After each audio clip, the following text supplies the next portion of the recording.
இந்த நாள்ல நாங்க தேவனுடைய வார்த்தையை கடந்து செல்ல போறோம்.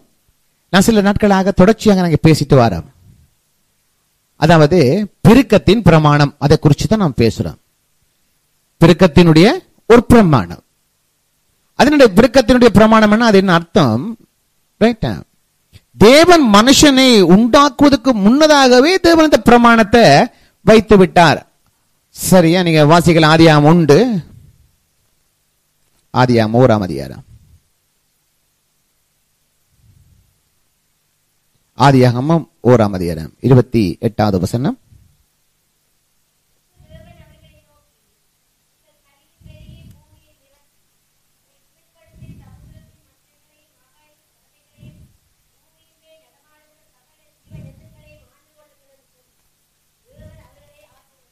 பாத்தீங்களா? மனுஷன் உண்டாகவே இல்லை, மனுஷன் உண்டாகவே இல்லை. மனுஷன் உண்டாகிறதுக்கு முன்னதாகவே தேவன் மனுஷனுக்காக வச்ச ஒரு திட்டம் என்ன? நீங்கள் பலுக வேணும், பெருக வேணும். பெருகிறது மட்டுமில்லை, இந்த பூமியை நிரப்ப வேணும். நிரப்புறது மட்டுமில்லை, இந்த பூமியை நீங்கள் ஆண்டு கொள்ள வேண்டும். நீங்க தான் ஆளணும் இந்த பூமியை. பூமி என்ன? இந்த உலகத்தை நீங்க ஆண்டு கொள்ள வேணும். உலகம் உங்களை ஆண்டு கொள்ளவே கூடாது. அப்ப அந்த பெருக்கத்து பிரமாணத்தை பற்றி படிக்கும் பொழுது நாம் முதலாவது படிச்சோம். முதலாவது எல்லாத்திலையும் முதலாவது நீங்க யாரை கனம் பண்ணணும்? தேவனை, கர்த்தரை கனம் பண்ண வேண்டும். அதான் முதலாவது பிரமாணம். செழிப்பின் முதலாவது பிரமாணம், முதலாவது வாழ்க்கையில ஃபர்ஸ்ட் அவர். அதுக்கு அப்புறம் தான் மிச்சம் என்ன? நம்ம படிப்பா, உழைப்பா, ஆஸ்தியா, வெளிநாட்டு பிரயாணமா, சொத்தா, சுகமா, எதுவா இருந்தாலும், ஞாயிற்றுக்கிழமை கர்த்தருடைய நாள் சேர்ச்சுக்கு போறதா? அங்க விதானியர் சொல்லிக்கிறார், 2 சரியா 7:30 மணிக்கு வரவன் எல்லாருக்கும் 5000 25,000 ரூபாய் கொடுக்கப்படும். 7 மணிக்கு வந்தா, 7:30 மணிக்கு வந்தா 25,000 ரூபாய் இலவசமா கொடுக்கப்படும். 7:30 மணிக்கு ஆராதனை, எங்க போவா தெரியாது. நீங்களே யோசிச்சு முடிவெடுங்க. பலர் அப்படிதான் யோசிப்போம். அங்க வாங்கிட்டு இங்க வருவோம், அங்க வாங்கிட்டு இங்க வருவோம். சரி, இங்க வராட்டியும் பரவாயில்ல, அதை வாங்குவோம் முதலாவது. ஏன்னா அதுதான் காசு வச்சே. ஆனா நான் சொல்றேன், அரசாங்கம் உங்களுக்கு ஒரு கத்தான் கொடுக்கும், 25,000 ரூபாய். நீங்க எங்க வந்தீங்கடா? கர்த்தர் ஒவ்வொரு நாளும் என்ன, ஒவ்வொரு மனத்தியாலும் 25,000 ரூபாய் கொடுத்துட்டே இருப்பார். ஹல்லேலூயா! அந்த தேவன் தான் நம்முடைய தேவன். அந்த தேவன் தான் நம்முடைய தேவன். நீங்க இதை அனுபவிக்கணும். அதை அனுபவிச்சாதான் அதனுடைய விளைவு தெரியும். நான் ஏன் இவ்வளவு தைரியம் பேசுறேன்னா, நான் அனுபவிச்சுக்கிறேன், பெற்றிருக்கிறேன், அனுபவிச்சுக்கிறேன். இன்றைக்கு நான் அனுபவிச்சு கொண்டே இருக்கிறேன். நான் இதுல காணிக்க போடும் பொழுது நீங்க அவதானிச்சுக்கிட்டு தெரியாது, நான் சும்மா வந்து போட்டு போடுறது இல்லை. எடுத்து சொல்ல, ஆண்டவரை உங்களுடைய நாமத்தை நான் விதைக்கிறேன், இந்த தேவை சந்திக்கப்பட வேண்டும், இந்த காரியம் நிறைவேற வேண்டும் என்று சொல்லி தான் விதைப்பேன். சொல்லி விதைச்சா அது அப்படியே நடக்கும். காணிக்க போடுங்க, சரி போச்சுடா போ, கடைசியா இருந்த 20 ரூபாய் தாளம் போச்சு போ, அப்படி கொண்டு போடக்கூடாது. நான் விதைக்கிறேன், கர்த்தர் இதை எனக்கு விளைய செய்ய வல்லவராக இருக்கிறார். 2வது நாங்க பார்த்தோம் என்னது? உன்னுடைய எல்லா பொருளா, உன் விளைவின் முதல் பலனாலும் கர்த்தரை கனம் பண்ணு. எல்லா பொருளாலையும் கர்த்தரை கனம் பண்ணு. எல்லா பொருளாலையும் சொல்லுங்க, எல்லா பொருளாலையும். திரும்பி சொல்லுங்க, எல்லா பொருளாலையும். வேதம் அப்படிதான் சொல்லுது, உன்னுடைய எல்லா பொருளாலும் உன் விளைவின் முதல் பலனாலும் கர்த்தரை கனம் பண்ணு. எல்லா டைம் இருக்கு இல்ல? கண்டிப்பா எல்லா டைம் இருக்கும். இல்லாதவங்க குறைவு, 99% இருக்குது. போன், ஒரு காலத்துல போன், இப்ப எல்லாம் போயிட்டு இப்ப ஆண்ட்ராய்டு போன், ஸ்மார்ட் போன், அந்த ஐபோன், இந்த போன் எல்லாம் இருக்குது. சரி, சந்தோஷம். எல்லா பொருளாலும் இதால கர்த்தரை கனம் பண்றீங்களா? நான் மறுபடியும் சொல்ல வேண்டாம், அது கூட பொறுத்தது. போன் வச்சுக்கிறேன்ல, அது இதால கர்த்தரை கனம் பண்றோமா அல்லது இதால கர்த்தருக்கு பிரியம் இல்லாத காரியங்களை பார்த்து கேட்டு ரசிச்சு இருக்கிறோமா? It's depends on you. திருப்பி கேளாதீங்க. அப்ப போன் பாவிக்க வேண்டாம். ஐயா பாவிக்க வேண்டாம் வேண்டாம் சொல்லல. நல்லா அதே மாதிரி கூட மோட்டார் பைக், சாதாரண கூட சைக்கிள், புஷ் பைக், அதை எடுத்து கத்தரை கனம் பண்ணும்படியா ஓடுறோமா, அல்லது எனக்கு ஓட தெரியும், வெட்ட தெரியும், வெட்டு காட்ட தெரியும் என்று சொல்லி அந்த பைக்கை பயன்படுத்துறோமா? தெரியாது எனக்கு. எல்லாமே அப்படித்தான். நாம போடுற ஷர்ட், உடுப்பு எல்லாமே அப்படித்தான். தேவன் நம்ம கொடுத்த தாளந்துகள் எல்லாம் அப்படித்தான். அப்படிதானே? முடிஞ்சா பாப்பான், என்னோட போட்டி ஓட்டு பார்க்கட்டும். அந்த எண்ணம் இல்லை. கர்த்தருடைய நாமத்தின் மகிமைக்காக ஆண்டவரே எனக்கு கொடுத்துக்கிற தாளந்து நான் அதை பயன்படுத்துவேன் சுவாமி. நான் ஒரு பெரிய ஒரு பாட்டுக்காரனா இருக்கேன். அது அது பண்ணா நீங்க உலக பிரகாரம் எஸ்பி பாலசுப்ரமணியம் போட்டி போட்டு பாருங்க, முடிஞ்ச 7 மண்டா போட்டி போட்டு பாடுங்க. நான் அதை வேண்டாம் இல்லை. ஆனா இந்த எஸ்பி பாலசுப்ரமணியம் ஸ்டைல் இங்கே வேண்டாம். ஏஆர் ரஹ்மான் அங்க அடிக்கட்டும், மியூசிக்கல் நல்லா இருக்குது. ஆனா ஏஆர் ரஹ்மான் இங்கே வேணாம். இங்க யாரை கணம் பண்ண போறேன்? அவன் கர்த்தரை கணம் பண்ண. எல்லாத்தாலும் உன் எல்லா பொருளாலும் உன்னுடைய விளைவின் முதல் பலனாலும் கர்த்தரை கனம் பண்ணு. நம்ம பிள்ளைகள் எல்லாம் நம்முடைய விளைவின் பலன்கள். ஓமா இல்லையா? நீங்க பெத்தெடுத்த பிள்ளைகளோட விளைவினுடைய பலன்கள். சோ உங்களோட பிள்ளைகளை யாரை கனம் பண்ணணும்? கர்த்தரை கனம் பண்ணத்தக்க விதமாக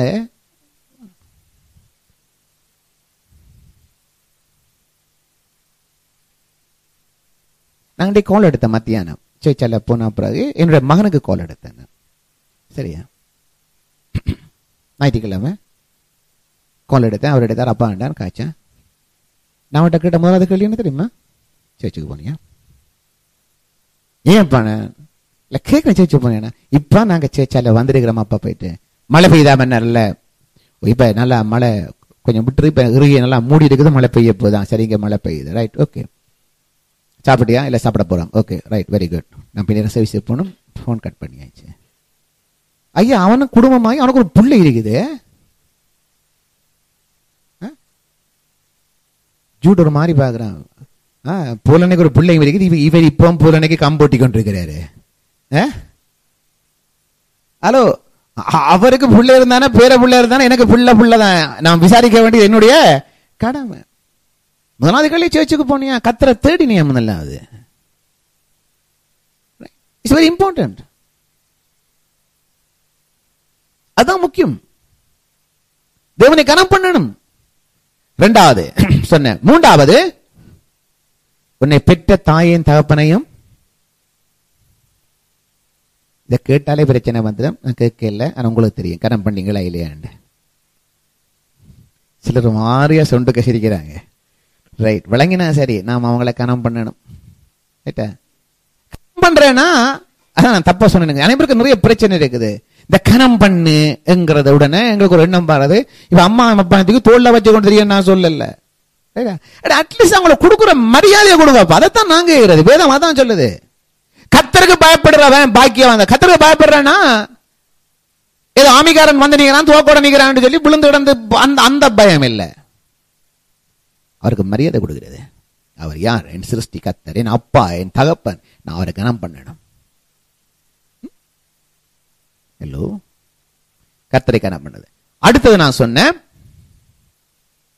ஆவிக்குரிய பெற்றார், உங்களுக்கு போதிக்கிறவர்கள், அவர்களை கனம் பண்ணுங்க. ஆவிக்குரிய போதகர் சொன்னேன். உங்களை பெற்றார் என்று சொல்லும் பொழுது, உங்களுக்கு போதிக்கிறவர்கள் சொல்லும் பொழுது பாஸ்டர் மட்டும் இல்ல, பாஸ்டர் தான் அவர் ஆவிக்குரிய காரியங்களை போதிக்கிறார். உங்களோட ஸ்கூல் டீச்சரை கனம் பண்ணுங்க. அவர் ஒரு புது பேர் வச்சு அவருக்கு மொட்டையர் வந்தாரா, ஒவ்வொரு பட்டம் வச்சுக்கிறாங்க. ஒருத்தருக்கு ஒரு பேர் ஓட்ட விட வந்துச்சா, அது வந்துச்சா, போண்டா வந்துச்சான்னு சொல்லி அந்த நாட்கள் ஒரு பேர் வச்சு, அவர் வாத்தியாருக்கு பேர் வச்சு பட்ட பேரை சொல்லி வாத்தியாரை கூப்பிடுற. நீ எப்படி எக்ஸாம் பாஸ் பண்ணுவா? உன்னை படிப்பிக்கிற ஆசிரியருக்கு அப்படி பட்டம் வச்சு நீ அவரை கூப்பிட்டா எப்படி பாஸ் பண்ணலாம்?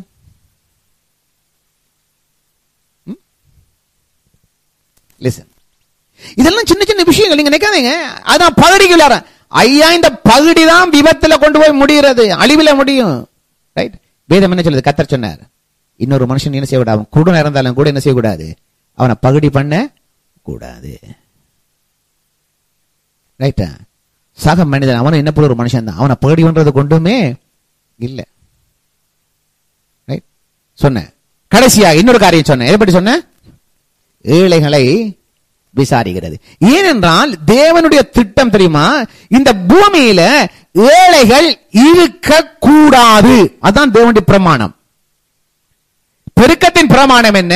தேவன் என்னையும் முன்னையும் ஏன் பெருக பண்ணுகிறார் என்றால், இந்த பூமியில ஏழைகள் இருக்க கூடாது. ஆமென், ஆமென். நான் ஏன் பிரசங்கம் பண்ணனா, ரெயின்போ சர்ச்சில் ஏழை என்று ஒருவனும் தன் வாயை திறந்து சொல்லாதபடிக்கு எல்லாரும் ஐஸ்வர்யவான இருக்கணும். ஏழைகளா இருக்கக்கூடாத தேவனுடைய பிரமாணமே அல்ல. ஆனா உலகத்தின் பிரச்சனை தெரியுமா, அவங்களை ஏழையா வச்சிருக்க வேணும். அவங்களை ஏழையா வச்சிருந்தா தான் நாம குதிரை ஓடலாம். அதுதான் அவங்களோட எண்ணம். இன்றைக்கு அரசாங்கம் கூட தான் எதிர்பார்க்குது. சும்மா இருக்கிறவனை கூப்பிட்டு அவனுக்கு கடன் அட்டை, கிரெடிட் கார்டை கொடுத்து, கடன் அட்டையை கொடுத்து, அதை கொடுத்து, இதை கொடுத்து, எப்படியாவது அவன் என்ன ஆக்கிறானா, கடன்காரன் ஆக்கிறான், ஒன்றும் இல்லாதவன் ஆக்கிறான். ஹலோ, நான் வந்து சொன்ன ஞாபகம் உங்களுக்கு எல்லாம் ஞாபகம் இருக்குது. முதலாம் அடை வச்சா தொப்பி கொடுத்தான், ஹேண்ட்பேக் கொடுத்தான். அடை வைக்கிறவங்கெல்லாம் தொப்பி. ஏன் அடை வைக்கிறவன் தொப்பி கொடுக்குறான்? எப்படியாவது உங்க இருக்கிற நகையெல்லாம் புடுங்கி வச்சிடறேன். நீ ஏமாந்த போய் தொப்பிக்காக போய் ஹேண்ட்பேக்காக போய் கொடுத்துட்டு இப்ப கடைசியா ஹேண்ட்பேக்காக வைக்கிற கொண்டும் இல்லை.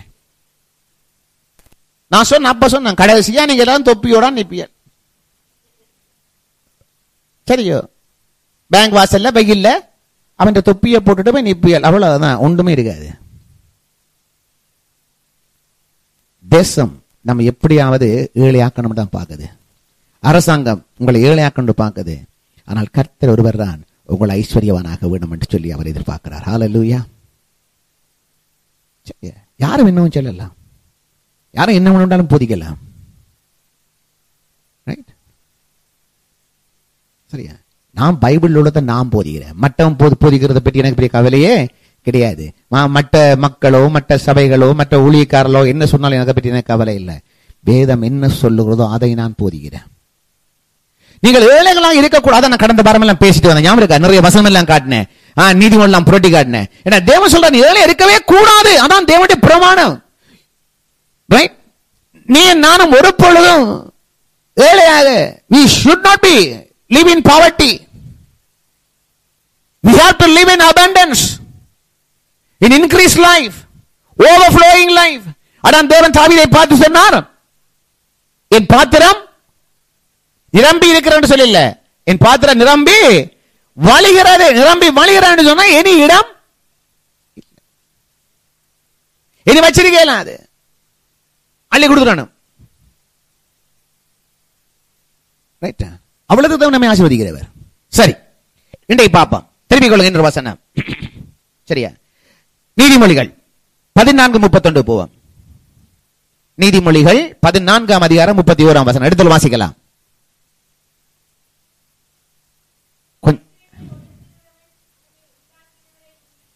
தரித்திரரை ஒடுக்குகிறவன் அவரை உண்டாக்கின கர்த்தரை அவன் நிந்திக்கிறான். தரித்திரனுக்கு தயவு செய்கிறவனோ அவனை கர்த்தரை கனம் பண்ணுகிறான். சோ கர்த்தரை கனம் பண்றதுக்கு இன்னொரு வழி என்னது? தரித்திரரை என்ன செய்யணுமா? அவனுக்கு தய என்றால் நன்மை செய்ய கொண்டிருக்கும் ஆசை. தரித்திரன்னா ஒன்றும் இல்லாதவன், அவனுக்கு நன்மை செய்யணும். அவனுக்கு நன்மை செய்யும் பொழுதுதான் அது என்னவாகிறது? கர்த்தருக்கு கனம் பண்றது. இந்த வசனம் எல்லாம் படிக்க படிக்க படிக்க என் மைண்ட், என்னுடைய எண்ணங்கள் எல்லாம் பெரிய ஆச்சரியமா இருக்குது. தெரியாது, கர்த்தர் அதுதான் வச்சுக்கிறார். இந்த பக்கத்து வீடு, இந்த காணி எல்லாம் அதுதான் வச்சுக்கிறார். இன்னும் டைம் மட்டும் வரல, அதை மட்டும் பொறுமையா பார்த்துட்டு இருக்கிறேன். தெரியாது, ரெண்டுக்கும் ஒரு நாள் இந்த சைட்ல இருக்கிற தகரம் எல்லாம் பிடுங்கி பிரிச்செறிஞ்சிட்டு அங்கே போறோம் தான். அது வேற ஒன்றுமே இல்லை. சரியா? அது என்ன திட்டம்? Not elders home. ரைட்டா? அது இப்ப சொல்லுங்க, பாசதேவ வயோதிபர் மடம் துறங்க போறார். No, we are not elders home. The house of blessed house, ஆசீர்வாதத்தின் இல்லம். இன மத மொழி இல்லாத எல்லாராலும் கைவிடப்பட்டவர்களை கொண்டு வச்சு கடைசி நேரத்தில் அவனை உட்கார வச்சு ஆகாரம் போட்டு வாழ வச்சு தன் இறுதி காலத்தை சந்தோஷமா கழிச்சிட்டு அவன் சாகிறா சாகட்டும், கத்தர் எடுத்து கொள்ளைக்கு எடுத்து கொள்ளட்டும், அப்படி வாழட்டும்.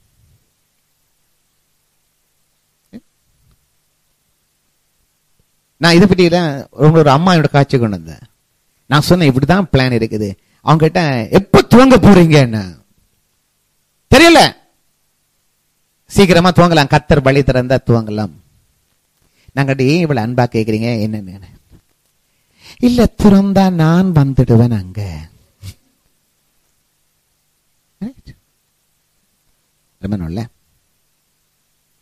இது ஒரு நான் சொல்ல படுத்திருந்த யோசிச்சா இது ஒரு சின்ன ப்ராஜெக்ட் இல்ல.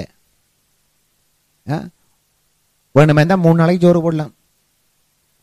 ஒரு சாகும் வரைக்கும் அவனுக்கு சோறு போடுறேன்னு சொன்னா அது எத்தனை மில்லியன் முடியுமோ தெரியாது. ஆனா அத்தனை மில்லியன் தேவன் கொடுக்கப்பட. ஏனென்றால் வேதம் அதான் சொல்லுது, தரித்திரனுக்கு தயவு செய்கிறவன், எல்லாராலும் கைவிடப்பட்டவனுக்கு தயவு செய்கிறவனே யாரு பார்த்துக் கொள்ளுவாரா? கத்தர் பார்த்துக் கொள்ளுவார். ரைட்டா? இன்னைக்கு இலங்கையில நிறைய எல்டர்ஸ் ஹோம் இருக்குது, எல்லாமே பிசினஸ் மைண்டோட தான் இருக்குது. ரைட்டா? எந்த ஹோமுக்கு போனீங்கட்டாலும் அந்த ஹோம்ல எல்லாம் பாருங்க ஒரு பிசினஸ் மைண்ட் தான் வச்சுக்கிறாங்க. Nothing is free. நீங்க ஜெபம் பண்ணுங்க, நாம ஆரம்பிக்கிற எல்டர்ஸும் 100% டோட்டலி ஃப்ரீ. அங்க வந்து உட்கார்ந்து யார்ட்டு பணம் வாங்குறது இல்ல. சரியா? நான் நேற்று ஒரு சிஸ்டரோட கதைச்சு கொண்டு வந்தேன். ஒரு வயசு பண்ண அம்மாவோட நேற்று நீண்ட நேரம் நான் காய்ச்சி கொண்டு வந்தேன். அப்ப இந்த அவரோட கூட அந்த எல்டர்ஸ் ஹோமை பற்றி கதைச்சு கொண்டு வந்த பொழுது நான் சொன்னேன், பாருங்க இந்த நார்மலா இதான் நடக்கிறது. ரைட்? வீட்டில் ஒரு வியாதி படுக்கையா வந்து படுத்த படுக்கை ஆகிட்டாரு. இது இயற்கை நடக்கிற விஷயம், தப்பு நான் சொல்லல, அது இயற்கை எல்லா வீட்டிலையும் நடக்கிற விஷயம். அப்படி ஒரு படுத்த படுக்கையா படுத்துட்டார் என்றால் முதலாவது அந்த வீட்டில் என்ன செய்யப்படுறது தெரியுமா உங்களுக்கு? சொல்லுங்க. ஒருவர் படுத்த படுக்கையா போயிட்டார் உங்களோட வீட்டுல, வீட்டுல எல்லாரும் ஒட்டு மொத்தமா ஈவன் அவர் கூட சொல்லுவார், அந்த வியாதிப்பட்டவர் கூட சொல்லுவார். என்ன சொல்லுவாரேமா? இது அறைக்குள்ள இருந்தா மனம் அப்படி இப்படி எல்லாம் இருக்குது, கஷ்டம். அவ எல்லாருமா சேர்ந்து முதலாசிரியருமோ காய் நகர்த்துறது. இப்ப ஐயா எங்க நகர்த்துறது தெரியுமோ? தாவாரத்தை கொண்டு வந்துருவாங்க விராந்தைக்கு. அதுதான் சுகம். இதுல வச்ச அப்படி கதவோரமா வச்சீங்கட்டா அப்படி கழுவி அங்கால தள்ளி விட்டுடலாம். ரைட்? அங்க வந்துடுவாரு. 2வது கட்டம் சொல்லப்படும், இந்த மெத்தி எடுக்கணும். இந்த மெத்தி எல்லாம் அவர் தெரியாதா, அது தெரியாம அதை அடிச்சு மணக்குது. சோ மெத்தையும் எடுத்து போடுங்க. இப்ப என்ன போயிட்டு, இப்ப குளிர் மெத்தையும் போயிட்டுது. இப்ப ஐயா எங்க வெறும் பலகை கட்டில ரப்பர் ஷீட்டை போட்டு இப்ப ஐயாவை படுக்க வச்சிருக்குது. பிள்ளைகள் அப்பா பிள்ளைகள் எல்லாரும் ஹை வெரி எக்ஸ்பென்சிவ் மெட்ரஸ்ல நீங்க எல்லாம் போத்துட்டு படிக்கிறீங்க. அந்த ஐயா வெளியில துணியால போத்துக்கண்டு எங்கிட்ட படுத்திருக்கிறாரு, பலகையில படுத்துக்கிறாரு. நான் தப்பு சொல்லல, இதுதான் மனுஷனுடைய எண்ணம். இதை உலகம் வரவேற்கும். உலகம் அதை தப்புன்னு சொல்றது கிடையாது. உலகம் தப்புண்டே சொல்லாது. ஆனா நான் சொல்றேன், இப்படிப்பட்ட மக்கள் சாகும் வரைக்கும் 1 மெட்ரஸுக்கு 9 மெட்ரஸ் மாத்தினாலும் பரவாயில்ல, குளிர் இல்லாமல் அவங்க படுத்து சாகணும். அதுதான் கனம் பண்றது. கேவலம் யோசிச்சு பாருங்க. உங்களோட வீட்டுல நல்ல அடமழையாண்டா நாய்க்கே சாக்கு போட்டு வரீங்க. பாவன் நாய், அது எங்க போ மிஞ்சப்பா, நீ சாக்குல படு. நாய் சாக்குல படுக்குது, பெத்த தகப்பன தாய் எங்க படுக்குது? வெறும் பலகையில படுக்குது. This is the world. ஆனா நம்முடைய ராஜ்யம் தேவனுடைய ராஜ்யம், அது வித்தியாசமான ராஜ்யம். இந்த ராஜ்யம் என்ன சொல்லுது? அவர்கள் தரித்திரர் என்ன செய்ய வேணும்? அவங்களுக்கு தயை செய்ய வேணும். Spend time with those people. நான் உண்மையில சொல்றேன், எனக்கு இப்ப இந்த சேர்ச் எல்லாம் கட்டத்து வாங்கி நிறைய காரியம் வந்ததுனால எனக்கு டைம் கிடைக்கிறதில்ல. சரியா? இந்த எல்டர்ஸ் ஹோம்ல நான் சொல்லுவேன், டைம் கிடைச்சா போறது, அங்க போயிருந்து அங்க இருக்கிற ஐயாமார் அம்மாமாரோட கொஞ்ச நேரம் கதைக்கிறது, ஒரு 15 நிமிஷம் 20 நிமிஷம் உட்காந்து இருந்து கதைக்கிறது. கதைச்சு அவங்களுக்கு பெரிய ஒரு சந்தோஷம். அவங்க ஒரு அம்மா இருந்தாங்க, பிள்ளைகள் எல்லாம் வெளிநாட்டுல. நான் போய் கதைச்சிட்டு வெளிக்கிட்டே சொல்லுவாங்க, இல்ல என் மகன் மாதிரி நீங்க என் கதைச்சது எனக்கு பெரிய ஒரு ஆறுதல். பாருங்க, காசு கொடுத்து வாங்க முடியாத ஆறுதல். நானும் காசு கொடுக்க இல்லை, ஒரு 15 நிமிஷம் உட்கார்ந்துருந்தா அவட கதைக்கிறது. என்ன கதைச்சது, அவ தண்டை பிரச்சனை எல்லாம் சொல்லுவா, அதெல்லாம் பொறுமையோட ஓ அப்படியோ அம்மான்னு கேட்டுக்கொண்டிருக்கான். அவ்வளவுதான். குறைஞ்சா போனோம் 2 கத்தோடைய வார்த்தையை சொல்லி அவங்கள்ட்ட பேசுறது. சோ அரிமானோட இதுதான் ஊழியம். வெளிக்கிட்டு போங்க, போய் கொஞ்சம் போய் பாருங்க. இல்லாட்டி கொஞ்சம் அங்கே போங்க, கொஞ்சம் அந்த கேன்சர் ரீஹாபிலிட்டேஷன் யூனிட் இருக்குது சபாபதி இல்லைன்னு இல்லை, ஒரு நாளைக்கு பின்னிடம் போங்க. கடமைக்கா போவாதீங்க, போய் பாருங்க. உயிரோட போராடி கொண்டிருக்கிறவங்க, 1 மாசமோ 1 வாரத்திலோ சாக போறவங்க, அவங்களோட உட்கார்ந்து அந்த கதைங்க கொஞ்சம் கதைச்சு பாருங்க. அவளுக்கு எவ்வளவு ஆறுதலா இருக்கும். நான் ஒரு கேன்சர் யூனிட் போன பொழுது ஐயா என்னோட கணிட்டு அழுதார். பாவம், மறுவல கதைச்சு கொள்ள முடியல. இந்த சொக்க இந்த பகுதி முழுக்க அப்படியே போயிட்டு ஒன்றுமே இல்லை. அப்படியே துவாய பொத்தி வச்சுட்டு அழுகிறார். இத்தனைக்கும் மகன் எஜுகேஷன் டிபார்ட்மெண்ட்ல ஒரு ஹை போஸ்ட், மருமகள் ஒரு குவாலிஃபைட் டீச்சர். மகன் என்ன சொல்றாருமா, செத்தா உங்களோட அந்த வீட்டு பக்கம் வரப்படாது.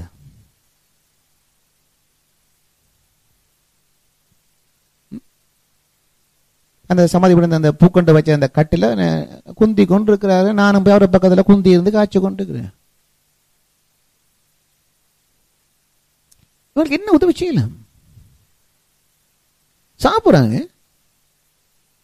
நாளை பார்த்துட்டு வந்து அடுத்த 3 நாள் செத்து போயிட்டாரு. நான் அப்போ அட்லீஸ்ட் அந்த 3 நாளாவது அந்த கொப்பனை கொண்டு வீட்டை வச்சு அவனுக்கு கொஞ்சம் தண்ணி கொடுத்து சாப்பாடு கொடுத்து பார்த்துட்டு, நீ சாப்பாடு கொடுத்தவையில சாயக்காத நிம்மதியா நான் என் மகன் வீட்டுல இருந்து சாகுறேன், என் பிள்ளையோட இருந்து சாகுறேன், நான் வளர்த்த என் பிள்ளையோட இருந்து சாகுறேன். Hello, this is very important. எங்க அம்மா செத்தா 2009ஆம் ஆண்டு. மானி ஹாஸ்பிட்டல்ல வச்சிருந்தேன். அங்க இந்த டாக்டர் தேவன் எனக்கு கால் பண்ணி சொன்னார், பாஸ்டர் தேவாண்டார். எஸ் சொன்னார். ராத்திரி மாலையில் 6:30 மணி இருக்கும். நான் காலையில போய் அம்மாவுடைய மத்தியானம் வேலை அந்த காய்ச்சிட்டு, எனக்கு தெரியும் அம்மா கத்தருக்குள் போயிடுவா என்பது எனக்கு தெளிவா தெரியும். அம்மாவோட நான் கதைச்சிட்டேன். அம்மா போட்டு வாண்டலாம் சொல்லி வணி அனுப்பிட்டு நான் வீட்டுக்கு வந்துட்டேன். ஒரு 5:45 6 மணிக்கு வீட்டை வரேன். அவர் சொல்றாரு, pastor Deva, if you don't mind உங்களோட அம்மாவனா ஜெனரல் ஹாஸ்பிட்டலுக்கு ஷிஃப்ட் பண்ணுவோமா, ரொம்ப பல்ஸ் எல்லாம் லோவா இருக்குது, ஒரு ஜெனரல் ஹாஸ்பிட்டல். நான் டாக்டர் சொன்ன முதல்ல அறியா, டோன்ட் டு இட், தயவு செய்து அதை மட்டும் செய்யாதீங்க. என் அம்மாவுக்கு விருப்பம் கடைசி வரைக்கும் ஜெனரல் பிரியாசரி போறதே விருப்பம் இல்லை, மாடி ஹாஸ்பிட்டல் மட்டும் தான் இருப்பா. உங்களுக்கு இஷ்டம் வச்சிருங்க. அப்புறம் கஷ்டம்ட்டு இப்ப சொல்லுங்க, நாம அந்த அம்மாவை கூட்டிக்கொண்டு இந்த வீட்டை வரேன். என் அம்மா தனக்கு விருப்பம் இல்லாத இடத்துல சாகக்கூடாது, தனக்கு விருப்பமான இடத்துல சாகட்டும். டாக்டர் கதைக்கு ஒரு 6 6:30 மணி இருக்கும். 7:45 என் அம்மா கத்தருக்குள் நித்தியடைந்து விட்டா. யோசிச்சு பாருங்க, நான் தச்சாவை கூட்டிக் கொண்டு ஹாஸ்பிட்டலுக்கு போயிருந்து இந்த பிரியாஸ்வரியை கொண்டு வந்துட்டாங்க. நீங்க நான் சொல்றேன், அவரோட உள்ளத்துல நிம்மதி கூட போயிடும். இடைய பார்த்தா என் பிள்ளை கடைசி நேரத்தை நான் இதை செய்யாத இடம் எனக்கு கொண்டு வந்து பிரியாசை தள்ளி விட்டு போட்டானே. சாகிறது சாகட்டும், அது என்ன பிரச்சனை? இப்ப அருமனவர்கள தரித்திரரை ஒடுக்காதீங்க, தரித்திரருக்கு சிவண்டிய செய்யுங்க. அதான் ஆபிரகாமுடைய ஆசீர்வாதம். தேவன் சொன்னார், நான் உன்னை ஆசீர்வதிப்பேன், நீ என்னவா இருப்பா? ஆசீர்வாதமாய் இருப்பா. ஏன் ஆசீர்வாதமாய் இருப்பாய்? நீ பிறருக்கு கொடுக்கும்படியாக நீ ஆசீர்வாதமாய் இருப்பா. அதான் ஆசீர்வாதம். இன்னும் வசனத்தை பாருங்க, 28:8 வாசிங்க.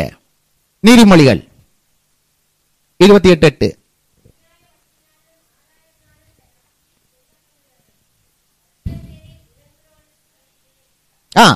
அப்ப பாருங்க, அநியாய வட்டி, ஆதாயம். ஆதாயம் சொன்னா லாபம் இல்லை. இது மேலதிக லாபம். இதுக்கு பெர்சன்டேஜே இல்லை. நூற்றுக்கணக்கான வீதத்துல லாபம் வச்சு அப்படிலாம் சேர்த்து சம்பாதிக்கிறவன் யாருக்காண்டி சம்பாதிச்சு வைக்கிறானா? தரித்திரன் பேரில் இடங்கிற ஒருவன் வருவான், அவனை கண்டு சேர்த்ததெல்லாம் வச்சிருக்கிறான். சொல்லுங்க, நான் தரித்திரருக்கு இறங்கும் பொழுது எனக்கான சொத்தை இன்னொருவர் சேர்த்து வச்சிருக்கிறார். சோ அதை எடுத்து அனுபவிக்க வேண்டிய.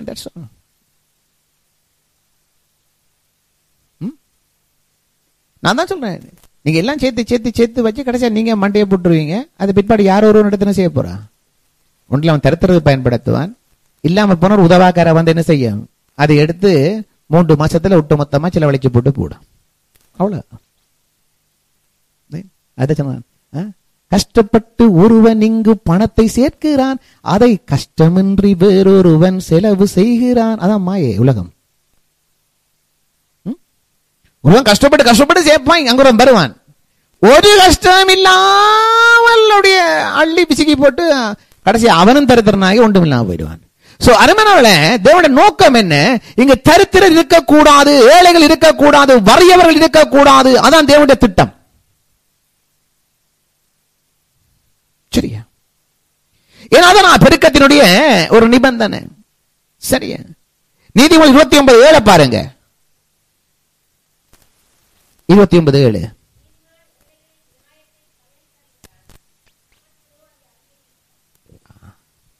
நீதிமான் என்ன செய்யறானா? ஏழைகளுடைய நியாயத்தை கவனித்தருகிறான். கவனித்தருகிறான் என்னது? இதை நான் சொல்றது, go and visit some people. சும்மா சொந்தக்காரங்கள் தெரிஞ்சவங்க அவங்கள விட்டு அடிக்கடி போய் பார்த்து நிற்பருங்க. தேத்தனையும் கோப்பையும் தருவாங்க, பிஸ்கெட்டும் தருவாங்க, கேக்கு தருவாங்க, அவ்வளவுதான் மிச்சம். அதை நக்கி போட்டு திரும்பி வர வேண்டியதான். ஒரு நாளைக்கு கோவம் வரைக்க சொல்லுவான், என்கிட்ட வீட்டை வந்து ஒழுங்கா கேக்கும் தேத்தனையும் குடிச்சவன் பேர் இன்றைக்கு எனக்கு விரோதமா அதான் சொல்லுவாங்க. போய் ஏழைகளை சந்திச்சு, திக்கிட்டுள்ள சந்திச்சு, வறியவர்களை சந்திச்சு உங்களோட வாழ்க்கையை பாருங்க. நீங்க எப்படி இருக்கிறீங்க, உங்களுக்கு என்ன நடக்குது, எவ்விதமான சூழ்நிலையில வாழ்ந்து கொண்டிருக்கிறீங்க, விசாரித்தறிய வேணும். விசாரித்தறியணும்.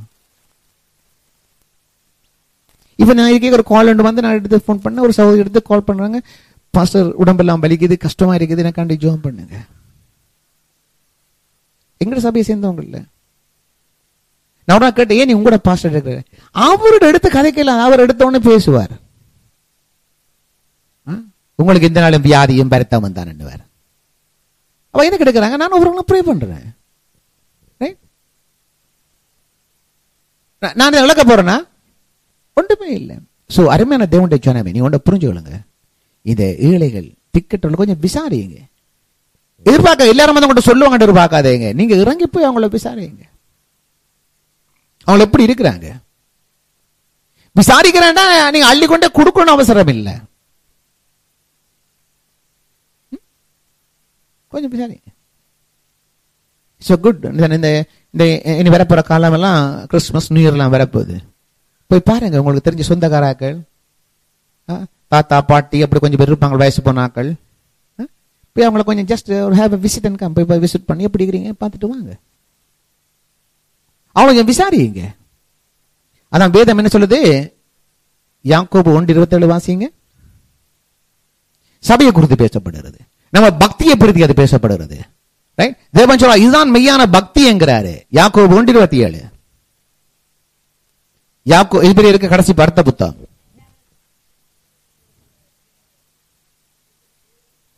இல்ல நீங்க என்ன வாசிங்க போல அங்கே வாசிக்கிறேன். திக்கட்ட பிள்ளைகளும் விதவைகளும் படுகிற உபத்திரவத்தில், அல்ல கவனிங்க. திக்கட்ட பிள்ளைகளும் விதவைகளும் படுற உபத்திரவத்திலே அவங்களுக்கு காசு கொடுக்க சொல்லி இல்ல, அவங்களை முதலாவது விசாரியுங்க. விசாரிக்கிறதும்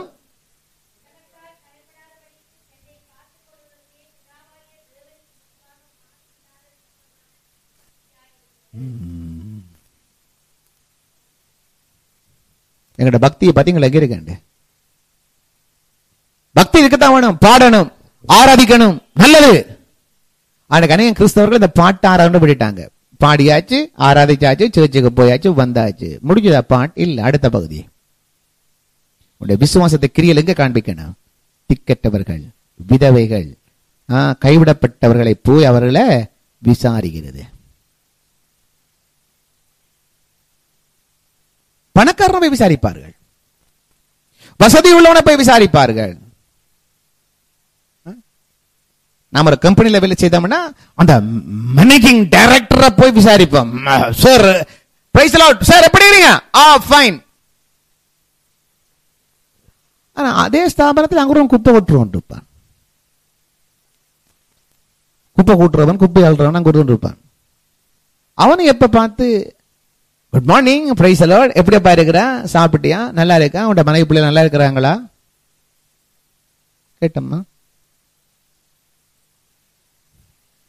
கையில காசு இல்லாட்டியும் மேனேஜிங் டைரக்டர் பூர்த்தியண்டா வாங்கி கொண்டு போக வேணும் அவருக்கு. மேனேஜிங் டைரக்டர் அவன்கிட்ட நிறைய கிடக்காப்பா, அவனுக்கு கொடுக்காதே. உன் வீட்டில் இருந்தாங்க அந்த உன் கந்தூர்லேயே எங்கள் வேலை செய்கிறான், 7 இருக்கிறானே, அவனுக்கு ஒரு சின்ன கிஃப்ட்டை வாங்கி கொடுத்து பாரு, அவன் என்ன சந்தோஷப்படுவான். இதுதான் ஏழைகள் திக்கற்றவர்களை விசாரிக்கிறது. அவங்களுக்கு என்ன செய்யணும்னு யோசிக்கிறது. அதான் உண்மையான கிறிஸ்தவன்.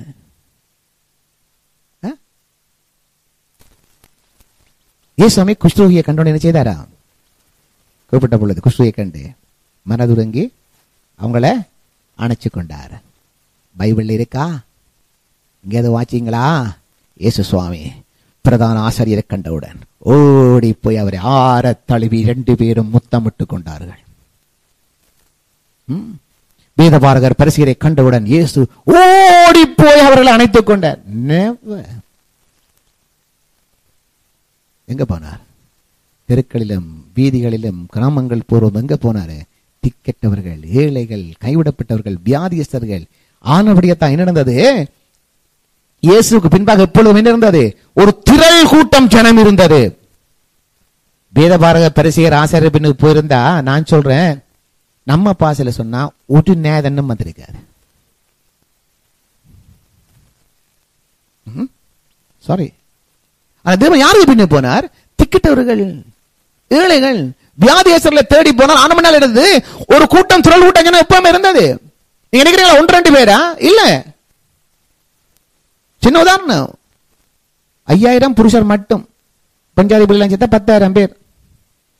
யோசிச்சு பாருங்க. ஜூட், நீ நடந்து போற, போயிட்டு இப்படி திரும்பி பார்க்கற, உனக்கு பின்னுக்கு 10,000 பேர் வாராங்க. ஹலோ, எவ்வளவு ஒரு ஆசீர்வாதமான வாழ்க்கை. தேவனாக தான் செய்தார். இயேசு என்ன சொன்னார்? தரித்திரருக்கு சுவிசேஷம் அறிவிக்கப்பட்டது. சும்மா இந்த படிச்ச இந்த மண்டை வீங்கின கிறிஸ்தவனோட போய், மண்டை வீங்கின போதர்மாரோட போய் உட்கார்ந்து இருந்து டோன்ட் ஸ்பெண்ட் டைம், அவன் கடைசியா உண்ட விசுவாசத்தையும் கெடுத்துட்டு போயிடுவான். அவனோட கதைக்க போகாது. ரைட்டா? ஏழை எளிய மக்களோட உட்கார்ந்து இருந்து பேசுங்க, அவங்களுக்கு இயேசு பற்றி சொல்லுங்க, அவங்களுக்கு அன்பை பற்றி சொல்லுங்க. It is success. உங்களுக்கு பின்னுக்கு ஒரு திரள் கூட்டம் ஜனம் இருக்கும். சரியா? இதுல வாசிக்கிற அப்போஸ்தலர் வசனம் விருத்தி அடைந்த பொழுது சபை பெருகிட்டு. சபையின் பெருக்கத்துக்கு the church பிளான்டிங்க்கு, the church வளரணும் சொன்ன the church growthக்கு பேசிக் வந்து வசனம் விருத்தி அடையணும். வார்த்தையை தெளிவா பேச பேச பேச சபை விருத்தியாகும். செல் குரூப் நடத்துறோம், அந்த குரூப் நடத்துறோம், இந்த குரூப் நடத்துறோம், எல்லாம் நல்லதான். ஆனா எல்லா குரூப்லயும் என்ன பேசப்பட வேணும்? வசனம் விருத்தி அடையணும்.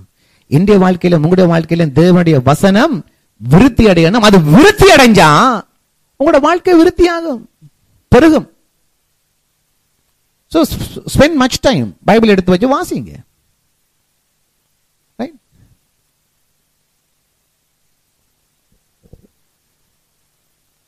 நெட்டில போய் சும்மா ஜோக்ஸும் அதுவும் இதுவும் பார்க்குற டைமுக்கு கொஞ்சம் யூடியூப்ல கொஞ்சம் நல்ல சீரீஸ் எடுத்து பாருங்க.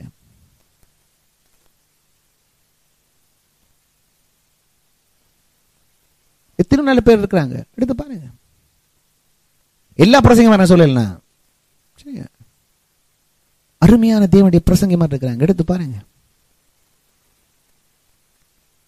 விசுவாச வார்த்தைகளை பேசுறவங்களோட செய்தி எடுத்து கேளுங்க. உங்களோட விசுவாசம் பெருகும், உங்களோட வாழ்க்கை பெருகும்.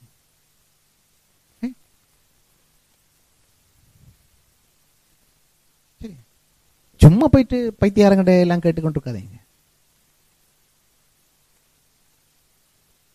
சரி, இப்ப போவோம். நாங்க நீதிமொழி 21:13 வாசிக்கலாம்.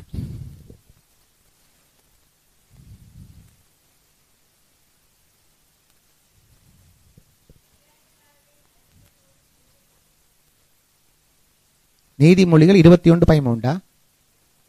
எஸ், ஏழையன்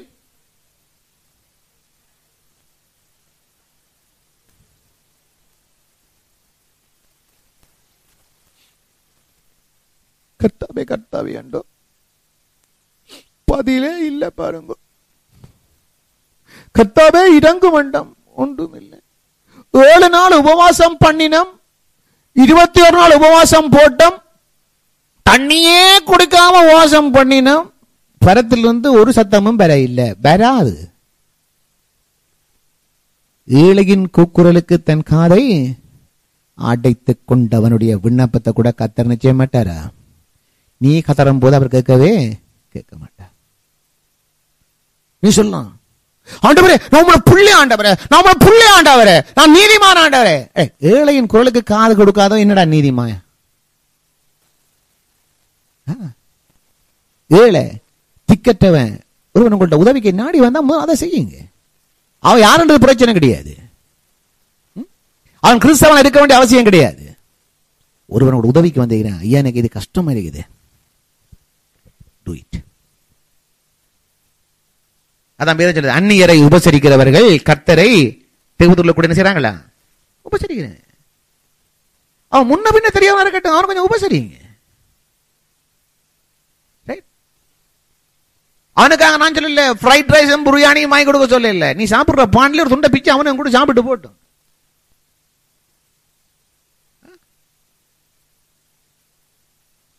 அப்போ நீ போய் பாக்குற அவன் குளிர்ல இருக்கிறான், நல்ல குளிரா இருக்க, நல்ல உடுப்பு இல்ல, நல்ல இடம் இல்ல. யோசிச்சு பாரு, உங்க வீட்டுல எத்தனை பெட்ஷீட் கிடக்கு, எத்தனை நல்ல நல்ல உடுப்பெல்லாம் கிடக்கு. அது கொஞ்சம் அள்ளி கொண்டு போட்டு படப்பா.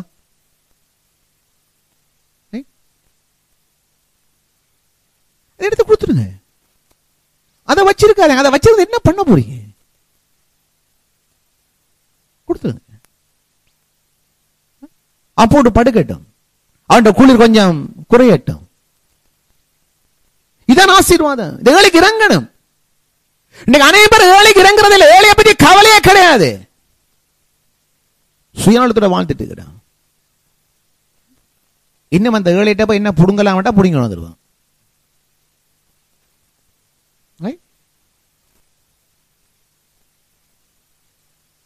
நான் முந்தி இருந்த ஒரு சபையில ஒரு ஊழியக்காரோட போனேன். அவர் சொன்னாரு, தேவா பாஸ்டர் நீங்க வரணும்ண்டார். நான் அவரோட போனேன். நான் என்ன தெரியுங்க, அவர் என்ன கூட்டி கொண்டு போனது, நீங்க அங்கெல்லாம் போய் ஜெபிக்கணும் பாஸ்டர், இங்க நிறைய ஏழைகள் இருக்கிறாங்க, கஷ்டப்பட்டுக்கிறாங்க.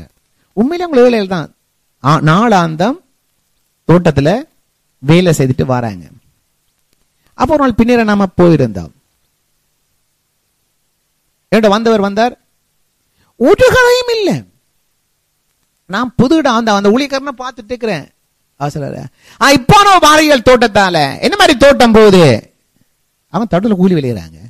மிளகா கத்திரிக்காய் எல்லாம் போட்டுருக்கான், வெரி குட், நல்லா இருக்கு. சரி, அங்க தோட்டத்துல வேலை செய்தா வரைக்க கொஞ்சம் கத்திரிக்காய் வெங்காயம் அப்படி இப்படிலாம் கொடுத்துருவாங்க. அந்த மனுஷி வந்த உடனே, ஐயா ஊழியக்காரன் வந்துட்டார்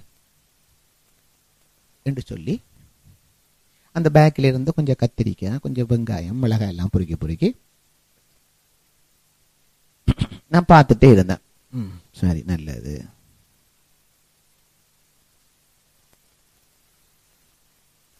இவர் சொன்னார், கொஞ்சம் தலை சொன்னார், இன்றைக்கு பெரிய ஐயா வந்திருக்கிறாரு. நான் திரும்பி பார்த்தேன், பெரிய பேர் வந்திருக்கிறேன். அவர் என்னத்தான் சொல்ற, பெரிய ஐயா வந்திருக்கிறேன். அந்த மனுஷன் திரும்ப மிச்சத்தையும் எடுத்து வச்சது இன்னொரு பக்கத்துல. வழி கிடைக்க, ஐயா இதை கொண்டு போங்க. அவர் வாங்கி ஜெபம் பண்ணார். இதுக்கு ஜெபம் பண்ணார், ஆண்டவரே இந்த காணிக்கைக்காக ஸ்தோத்திரம். அந்த அம்மா எனக்கு சொன்ன, அதை நீங்க வச்சுக்கோமா, அதை நீ வச்சுக்கோ, எனக்கு ஒண்ணு வேணாம். ஏன்னா நம்மளோட வறுமையை ஏழ்மையை கேட்டேன்னா அப்ப அந்த நாட்களிட்ட பேச தொடர்ந்து 50 ரூபாய் இருந்தால் அந்த 50 ரூபா காசை அம்மாட்ட கொடுத்துட்டு நீ அதை வச்சு சந்தோஷமா. அந்த ஊழியக்காரன் வெளியில வந்தார். அடுத்த நாள் அவர் ஆஃபீஸில் கண்டேன். சொன்னேன், இனிமேல் நான் கூப்பிட்டியோ அடிச்சு டச்சு போட மூஞ்சில பிச்சைக்காரன் நான் ஏண்டவர் அப்படி அப்படி பிச்சைக்காரனா ஏடா நீ. அதே போய் வயல்ல முழுக்க வேலை செய்து அப்பதான் கொஞ்சம் கத்திரிக்காய் மழையாயம் பிடிக்கிட்டு அதை பிடிக்கிட்டு பாருங்க. நீர ஊழியக்காரனா பொறுக்கி ஊழியர் நீ கொடுக்கணும் வாங்க. ரொம்ப சத்தம் வந்தான். அப்ப இந்த சீனியர் பாஸ்டர் கேட்டார், pastor Deva what is the noise over there என்றார். நான் நாய்ஸ் இல்ல மூஞ்சிய விடாயும் கொஞ்சம் இடத்துல நான் கூப்பிடு. இனிமேல் இப்படி நான் அனுப்பப்படாது. என்ன நான் இப்படிப்பட்ட ஊழியக்காரன் வச்சுக்கிறீங்க நீங்க இன்றைதான் தெரியுது. பிச்சைக்காரன் பிச்சை எடுக்கிறவன் இவன் தான் ஊழியக்காரன். ஊழியக்காரன் அவனுக்கு ஊழியம் பண்ணி இருக்கிறான், அவனுக்கு உதவி செய்ய இருக்கிறான், அவனுக்கு நன்மை செய்ய இருக்கிறான். இன்னைக்கு அப்படிதான்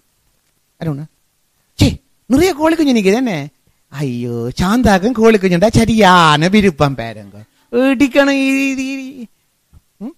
கோழி குஞ்சு இருப்பா போய் சந்தையில வாங்க கோழி குஞ்சு. ஏன் போல இது அந்த நாட்கள்ல அந்த யாழ்ப்பாணத்தில் பகுதி மாதிரி அந்த சக்கடத்தார் விசுவமட்டில் படிப்பிச்ச மாதிரி அவர் விசுவமட்டில் படிப்பிச்சார். அந்த காலத்தில் டீச்சர் சொன்னாராம், பிள்ளைகள் நான் வந்திருக்கிறேன், நான் இன்றைக்கு இந்த முறை விஷயமொழியில் தோட்டக்காரர்கள் நான் இந்த வெள்ளிக்கிழமை உங்களுக்கு டெஸ்ட் வைக்க போறேன். பிள்ளைகள்லாம் ரெடி மாஸ்டர் டெஸ்ட். என்ன டெஸ்ட் தெரியுமா? யார் யார் நிறைய செத்தமிழா கொண்டாடுறீங்களோ அதைக்குத்தான் கூட மார்க்ஸ். இவ்வளவு செத்தமிழா பார்த்து தான் உங்களுக்கு மார்க்ஸ் போடுறது. ஏன்னா அதான் கூட படிப்பு ரைட், அதை தான் இங்க செய்ய போறீங்க. அவர் சொன்னார், புள்ளியெல்லாம் பேரேக்க சும்மா கிலோ கணக்கா 10 கிலோ 25 கிலோ. நான் அதை கொண்டு யாழ்ப்பாணத்துல கடையில போட்டு வியாபாரம், இந்த மனுஷன் வீட்டுல செத்தல் வியாபாரம். பகுடி அதுக்கு பிறகு என்ன சொன்னார், என்னை அனுப்பி விட்டாங்க எங்க முல்லைத்தீவு. அதெல்லாம் புள்ளிகள் கருவாடு சொல்லிக்கிறேன். பட்டிக்கலாம் ஒளி கிடையாது. யார் யாரெல்லாம் பெரிய பெரிய கருவாடு கொண்டாடுங்களோ அதைக்கு தான் நிறைய அது புள்ளிகள் 5-6 பெரிய பெரிய மீனா கொண்டு கட்டு இங்க மனுஷன் வீட்டுல கருவாட்டியா வேற. அது வாத்தியார் சக்கட தேட்டர். ஆனா இப்ப பாசர் மாதிரி அப்படி இல்ல, வந்துடாதேங்க. கருவாட்டு வியாபாரம், மிளகா வியாபாரம், வெங்காய வியாபாரம், கத்தர் இதுக்கு உங்களை அனுப்பவே இல்லை. அப்படி யோசிக்கணும். லிசன், ஏழைகளுடைய வாழ்க்கையை நம்ம கொடுக்கறதுக்காக தேவன் நம்மை ஆசீர்வதிக்கிறார். பக்கத்தை பார்த்து சொல்லுங்க, ஏழைகளுக்கும் தரித்திரருக்கும் அள்ளி கொடுக்க தேவன் என்னை ஆசீர்வதித்திருக்கிறார். அருமையானவர்களே, அப்ப இந்த நான் இவ்வளவு படிச்ச எல்லா பகுதியும் என்ன சொல்லுது? ஒரு மனுஷனும் ஏழையாக இருக்க கூடாது. அப்ப அவன் ஏழையா இருக்க கூடாது என்று சொன்னால் அவன் நல்வாழ்வு வாழணும் என்று அதுக்கு அடுத்த போயிட்டு என்ன தெரியுமா? நானும் நீயும் ஏழையாக இருக்கவே கூடாது. நானும் நீ ஏழையா இருந்தா கொடுக்க இயலாது. பாருங்க, சிலர் நம்ம யோசிக்கிறோம், சிலருக்கு உதவி செய்ய வேணும்னு ஆசை இருக்குது, ஆனா கையில என்ன இல்ல? பணம் இல்ல.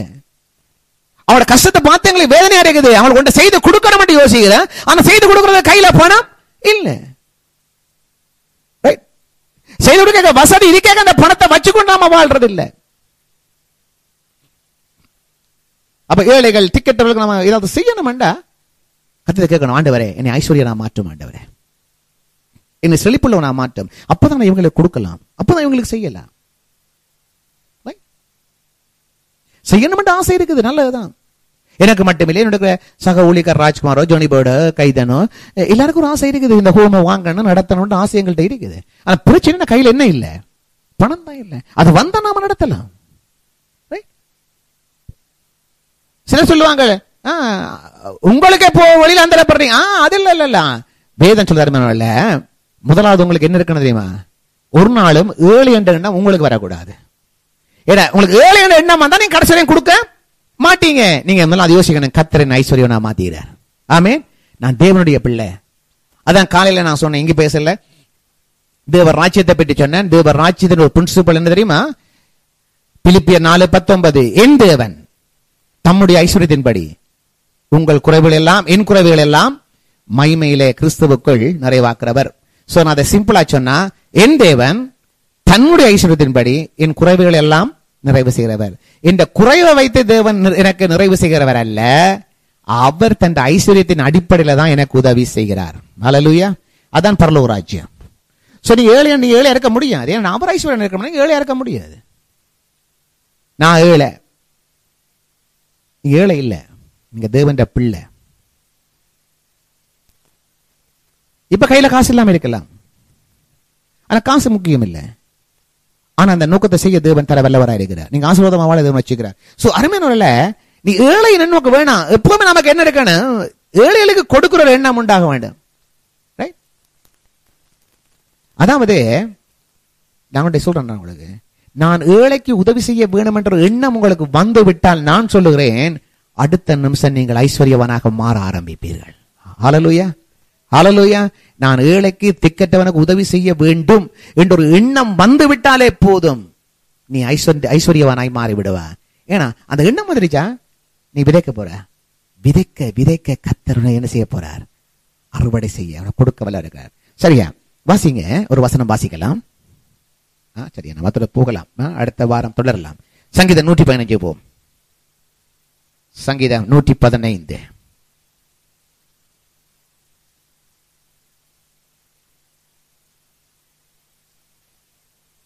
சங்கீதம் 115வது சங்கீதம் வாசிக்கலாம். 12ஆம் வசனம். கர்த்தர் நம்மை நினைத்திருக்கிறார், அவர் ஆசீர்வதிப்பார். அப்பாலே கர்த்தர் ஏன் நம்ம நினைத்திருக்கிறாராம், எங்களை ஆசீர்வதிக்க தான் கர்த்தரை நினைத்திருக்கிறார். எங்களை கொல்லுறதுக்கு இல்ல, எங்களை வறுமையில போடுறதுக்கு இல்ல, எங்களை ஒரு பாடம் படிப்பிக்கிறதுக்கு இல்ல, எங்களை ஆசீர்வதிக்க கர்த்தர் நினைத்திருக்கிறார். ஆமென், ஆமென்.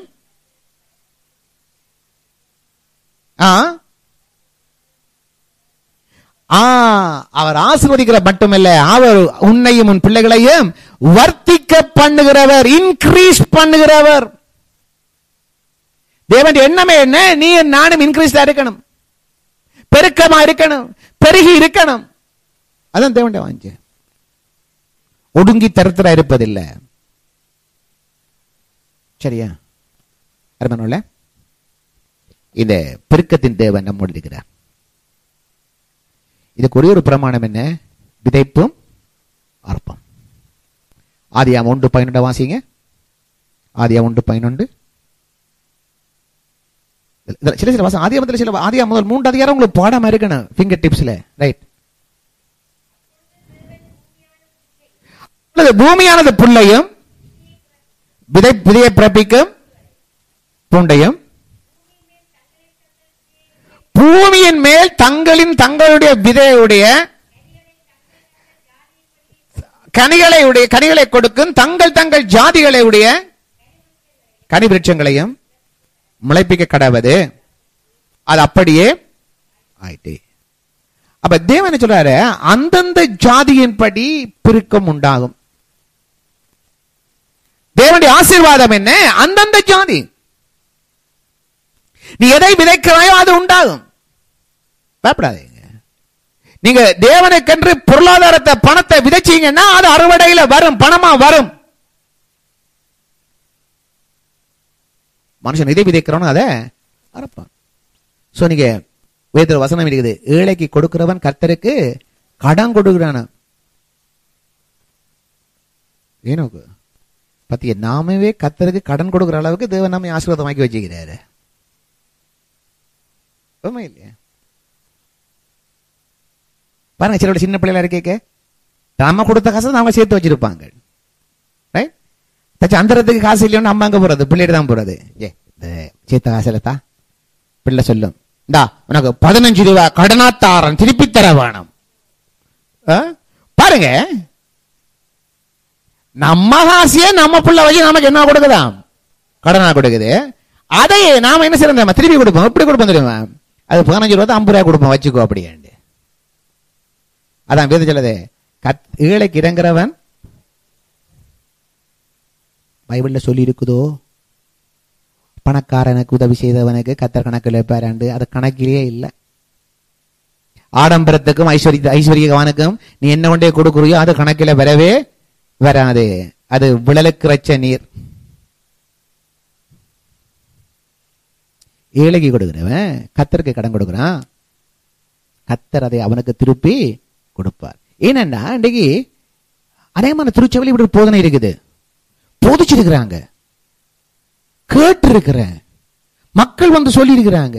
இன்னைக்கு அநேகம் சொல்லிக்கிறாங்க, சில சபையில் சொல்லிக்கிறாங்க, நீங்கள் சேர்ச்சில கர்த்தரை கண்டு கொடுத்தா திருப்பி கேட்கப்படாது, போட்டா போட்டதான் போ,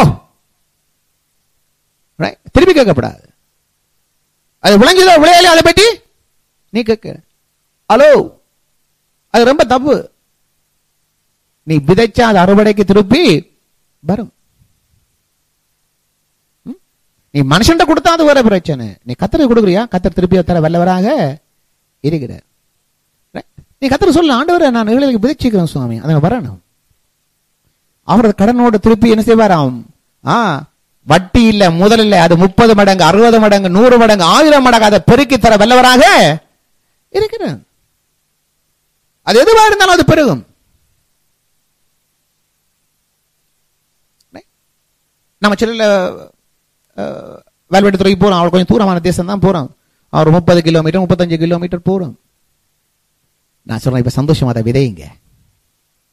அது சந்தோஷமா விதைச்சிங்கன்னா கர்த்தர் ஒரு நாளைக்கு உங்களை 35,000 கிலோமீட்டருக்கு அங்கால கூட உன்னை தூக்கி கொண்டே வச்சு ஆசீர்வதிக்கிற தேவனா இருப்பார். இதுல இருந்து கனடாக்கு போ, இது போ கஷ்டமாட்டா நீ எப்படி கனடாக்கு போற? 35 கிலோமீட்டர் தாண்ட கஷ்டமாட்டா நீ எப்படி 35,000 கிலோமீட்டர் அல்லது 3 லட்சம் கிலோமீட்டர் தாண்டி போற? இங்க போய் பார், அங்க எல்லாம் போகலாம், கர்த்தர் தூக்கிட்டு போவார். நீ அதை விதைக்கணும். ரைட்? சோ ஆனா அப்படிதான் நான் வெள்ளத்துல போறேன்டா, ஒவ்வொரு வெள்ளிக்கெல்லாம் சந்தோஷமா நான் அதை விதைக்கிறேன். வர அவ்வளவு தூரம் போறேன், கஷ்டமா இருந்தாலும் கூட, மோட்டார் சைக்கிள் இருந்து உதறி அடிச்சு போனாலும் கூட ஆண்டவரை நான் போறேன்னா அதை விதைக்கிறேன். ஆண்டவரை அதன் அறுவடை எனக்கு ஒரு நாளைக்கு வரும். எல்லாமே விதைப்பு தான். தேவன் எல்லாத்தையும் கணக்கில் வைத்திருக்கிறார். தப்பா நினைக்காதீங்க. அவரோட கண்ணீரை மட்டும் அவர் துருத்தியில வச்சிருக்கல, உங்களோட வாழ்க்கையின் ஒவ்வொரு செயல்பாடுகளையும் அவர் கணக்கில துருத்தியில அக்கௌண்ட்ல வச்சிருக்கிறார். நீங்க இதுக்கு போட்ட பாசல நீங்க தப்பா நினைக்காதீங்க, இதை போச்சடா போச்சண்டு இல்ல. நீங்க விதைத்த ஒவ்வொரு காணிக்கையும் அவர் கணக்கில் வச்சு அதை 30 மடங்கு 60 மடங்கு 100 மடங்கு 1000 மடங்கா வெளியச்சது அமுக்கி குலுக்கி சரித்து திரும்ப உங்களை மடியில போடுவார். ஹல்லேலூயா. இதான் பெருக்கத்தின் தேவன். சோ நம்ம அடுத்த வாரம் இன்னும் தொடரலாம். சோ நிறைய காரியம் சொன்னேன். சோ தரத்திர கணம் பண்ணுங்க. சோ இன்னைக்கு என்ன செய்யும், கொஞ்சம் போய் கூட வீட்டுல இருக்கிறாக்களை கொஞ்சம் பாருங்க. இந்த வயசு போனாக்கள் இருந்து பெட்ஷீட் ஒரு சாக்காவது வாங்கி மூடி விடுங்க, படக்கட்டும், குளிர் கூட இல்லாம. It's better, do something. ஏழைகளுக்கு உதவுங்க. கொஞ்சம் திக்கெட்டவர்கள், விதவைகள், கைவிடப்பட்டவர்கள், அனாதரவா இருக்கிற எந்த மக்களா இருந்தாலும் பரவாயில்லை, இன மத மொழி பாராண்டு அவங்க கொஞ்சம் விசாரியுங்க. Just go and speak to them. You are not losing anything. கரைக்கிறதால எதுவுமே லூஸ் பண்ண மாட்டீங்க. சில பேருக்கு அது பெரிய பிரச்சனை. இவையோட கதையே கிடையாது. கவனம் கழுத்து கழுத்து வாங்கிடும், ஜீவியத்தில் மாறாது. கொஞ்சம் கதைங்க. அவ்வளவுக்கு என்னப்பா பெருமை? அவனு முன்ன போல ஒரு மனுஷன் தானே. சரி சரி, அப்படின்னா நாங்க இவ ஏழைகள், இவ எங்கட வீட்டுக்கு கூப்பிடுற இல்ல. உன கடைசி நான் உன சொல்ல, ஒரு காலத்துல ரோட்டு அடிபட்டு கிடைக்காது ஒரு ஏழை தான் உன்னை தூக்கிட்டு போவான்.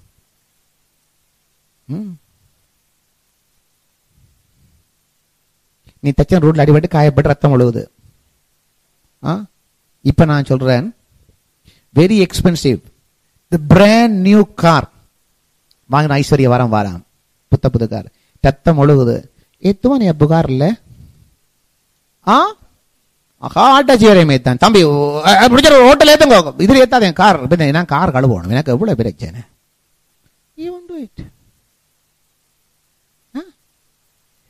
காயப்பட்டிருக்கான், தூக்கிட்டு போய் ஆஸ்பத்திரிக்கு. விசாரி வேலை அங்க கொண்டு போயிட்டு இந்த போலீஸ்காரன் எழுதி வச்சு இந்த நாளைக்கு விசாரணை என்னவான் அதை நான் செத்தாச்சாகிறான். ஹலோ, எவன் இல்ல, அவனுக்கு உதவி செய்ய வேணும்டா, உடனே உதவி செய். அவன் ஏழையா இருந்தானே, ஐஸ்வர்யானவனா இருந்தானே, யாரா இருந்தானே உதவி செய். அண்மையில் ஒரு சம்பவம் நான் கேள்விப்பட்டேன், உண்மை சம்பவம். இந்த ஜெஃப்னால நடந்த சம்பவம். இந்த கச்சேரிக்கு பிறகு பின்னுக்கு பாத்தீங்கன்னா அங்க ஒரு ஃபுட் சிட்டி ஒன்று இருக்குது, ஃபெய்த் ஃபுட் சிட்டியா சம்திங் லைக் தட். அந்த கச்சேரி பின்பக்கத்துல இருக்குது. அப்ப ஒரு பெண் ஒன்று வந்து மோட்டார் சைக்கிள்ல ஏறைக்க கிக் பண்ணி ஸ்டார்ட் பண்ணிக்கிற, கால் சரைக்கு விழுந்தா போல இந்த எலும்பு உடைஞ்சு போச்சு. சும்மா விழுந்தோட எலும்பு உடைஞ்சு போயிடுச்சு. அதுல ஐயா வந்தாராம். நிறைய சின்னம் எல்லாம் உதவி செய்யுது. 6-8 10 தேவையில்லாத வேலைகள் இந்த நாட்கள்ல அவளை சும்மா இருந்தன வீடு வழி எங்க லாத்திராளவ கையை கால முறிச்சு போட்டு கிடக்கிறது. இது என்ன ஆட்டம் வண்டி கிடையாது அப்படின்ட்டு அவர் நின்றாக்கலாம் சொன்னா, போங்கடா வந்து முறிஞ்சா பூவாடவதானேன்ட்டு இவர் மோட்டர் சைக்கிளை எடுத்தவர் ஏதோ ஒரு எண்ணம் வந்தையா நிப்பாட்டி போட்டு யாரும் எட்டி பார்த்து அவரை பஞ்சாதி. அதுக்கு ஓட்டப்படி தூக்கடா இத்த பஞ்சாதி.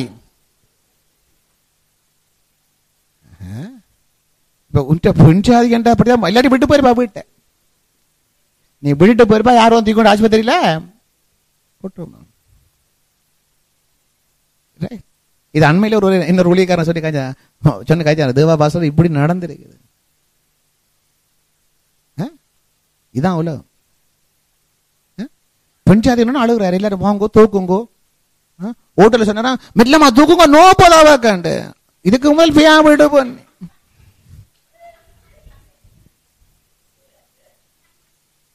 லிசன் லிசன், இதெல்லாம் நாம கேட்கணும்.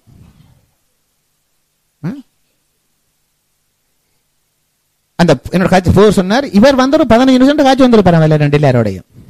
திரும்பி கூட பார்க்கல, லெக்சர் வச்ச 15 கொஞ்சம் திரும்பி பார்த்தா 15 முந்தைய மனசை கொண்டு போயிருக்கலாம். இன்னொரு கேட்டாரா, நீ ஏன் ஐயா நீங்க திரும்பி பார்த்த நீங்கள் சொல்லி. இல்ல ஒன்றுமில்ல, அந்த போய்க்கான்னு பார்த்தா எங்கட விட்டு மோட்டர் சைக்கிள் மாதிரி கிடக்கண்டதான் பார்த்தேன் நான், இல்லாட்டி போயிருப்பேன். இப்படிப்பட்ட மனநிலை நாம உதவி செய்யறது இல்லையா? மனநிலை யாரோ எவரோ தெரிந்தவரோ தெரியாதவர்களோ அவருக்கு நம்மால முடிஞ்ச உதவிய செய்யணும். தாங்க கூடாது. நான் சொன்ன போன வெள்ளிக்கிழமை அந்த காலையில் ஒரு ஆக்சிடென்ட் உண்டு. இனிவில் ஹாஸ்பிட்டலுக்கு முன்னுக்கு 2 கேர்ள்ஸ் அடிபட்டுட்டாங்க. அவங்கள யாருன்னு தெரியாது. என் பைக்கை நிப்பாட்டிட்டு, சரி தங்கச்சி என்ன தேய்ச்சி போட்டுதான், ரைட் ஓகே வாங்க இனிவில் ஹாஸ்பிட்டலுக்கு போகலாம், மருந்து கட்டலாம், சரி ரைட். அதுக்கப்புறம் 2 பிள்ளைகளையும் கூட்டிக் கொண்டு சொன்னாங்களா, அங்கிள் நாங்கள் கட்டுவோம், போய் பிரச்சனை இல்லை, அப்போ கட்டிட்டு போங்க, உங்களுக்கு என்ன காசு வேணுமா, நான் தாரேன் காசு கட்டுங்க, என்னென்ன செய்யணும் பிரச்சனை, உங்களுக்கு என்ன உதவி செய்யணும், வீட்டை ஃபோன் பண்ணணுமா, ஐயோ ஒன்றும் ஃபோன் பண்ணிடாதீங்க நாங்கள் வீட்டை போயிடுவோம்.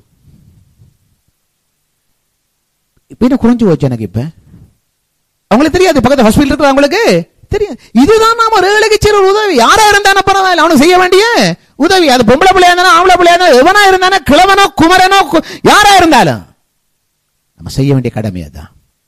இப்படி விதைக்க நோண்டாறது அவன் கர்த்தருக்கு உதவி செய்கிறான். ஜெபிப்போமா? யார் எழுதி நிற்போம்?